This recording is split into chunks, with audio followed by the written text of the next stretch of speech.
ಇಲ್ಲಿ villains ಯುಂಚೇನಿ ಅಜ್ಜಿಯನ್ನ meet ಮಾಡಿ ಆ ಸಾವಿಲ್ಲದ ಮಗು ಎಲ್ಲಿ ಅಂತ ಕೇಳ್ತಾರೆ. ಅಸ್ಲಿಗೆ ಯುಂಚೇನಿ ಅಜ್ಜಿ ಈ ಇಮ್ಮಾರ್ಟ್ಯಾಲಿಟಿ ಪ್ರಾಜೆಕ್ಟ್ ಗೆ ಫಂಡಿಂಗ್ ಮಾಡಿರ್ತಾರೆ. ಆ ಲ್ಯಾಬ್ ನಲ್ಲಿ ಫೈರ್ ಆಕ್ಸಿಡೆಂಟ್ ಆದ್ಮೇಲೆ ಕೆಲವು ಮಕ್ಕಳನ್ನ ಸೇಫ್ ಮಾಡಿ ಬೇರೆ ಬೇರೆ ಫ್ಯಾಮಿಲಿಗೆ ದತ್ತು ಕೊಟ್ಟಿರ್ತಾರೆ. ಆಮೇಲೆ ವಿಲನ್ಸ್ ಯುಂಚೇನಿ ಅಜ್ಜಿ ಮೈಂಡ್ ನ ಕಂಟ್ರೋಲ್ ಮಾಡಿ ಮರಣ ಇಲ್ಲದ ಮಗು ಎಲ್ಲಿ ಅಂತ ಕೇಳ್ತಾರೆ. ಅದಕ್ಕೆ ಯುಂಚೇನಿ ಅಜ್ಜಿ ಅದು ಸತ್ತೋಯ್ತು ಅಂತ ಹೇಳ್ತಾರೆ. ಸ್ವಲ್ಪ ಹೊತ್ತಿನ ನಂತರ ಅವ್ರಿಗೆ ಪ್ರಜ್ಞೆ ಬರುತ್ತೆ. ನೋಡಿದ್ರೆ ಅಲ್ಲಿ ವಿಲನ್ಸ್ ಇರೋದಿಲ್ಲ. ಹೋಟೆಲ್ ಸ್ಟಾಫ್ ನ ಕೇಳಿದ್ರೆ ನೀವು ಬಂದಾಗಿಂದ ಒಬ್ರೇ ಕೂತಿದ್ದೀರಾ, ಇಲ್ಲಿ ಯಾರು ಬಂದಿಲ್ಲ ಅಂತ ಹೇಳ್ತಾರೆ. ಯಾಕಂದ್ರೆ ವಿಲನ್ಸ್ ಅಲ್ಲಿದ್ದ ಎಲ್ರ ಮೆಮೊರೀಸ್ ನ ಕ್ಲಿಯರ್ ಮಾಡಿರ್ತಾರೆ.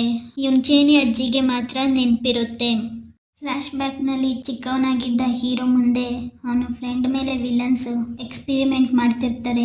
ಯಾಕಂದ್ರೆ ಅವನೇ ಆ ಸಾವೇ ಇಲ್ಲದ ಮಗು ಆಗಿರ್ತಾನೆ. ಸಾಯಿಸಿದ್ರೆ ಮತ್ತೆ ಮತ್ತೆ ಬದುಕಿ ಬರ್ತಿರ್ತಾನೆ. ಹೀಗೆ ಮತ್ತೆ ಮತ್ತೆ ಸಾಯಿಸ್ಬೇಕಾದ್ರೆ ಅವನು ತುಂಬಾ ನೋವು ಅನುಭವಿಸ್ತಾ ಇರ್ತಾನೆ. ಇದನ್ನ ನೋಡಿ ಹೀರೋಗೆ ತುಂಬಾ ಕೋಪ ಬರುತ್ತೆ. ಅವನು ಜೋರಾಗಿ ಕಿರ್ಚಿದಾಗ ಅವನ ಸೂಪರ್ ಪವರ್ ಕಂಟ್ರೋಲ್ ತಪ್ಪಿ ಇಡೀ ಲ್ಯಾಬ್ ನಲ್ಲಿ ಫೈರ್ ಆಕ್ಸಿಡೆಂಟ್ ಆಗುತ್ತೆ.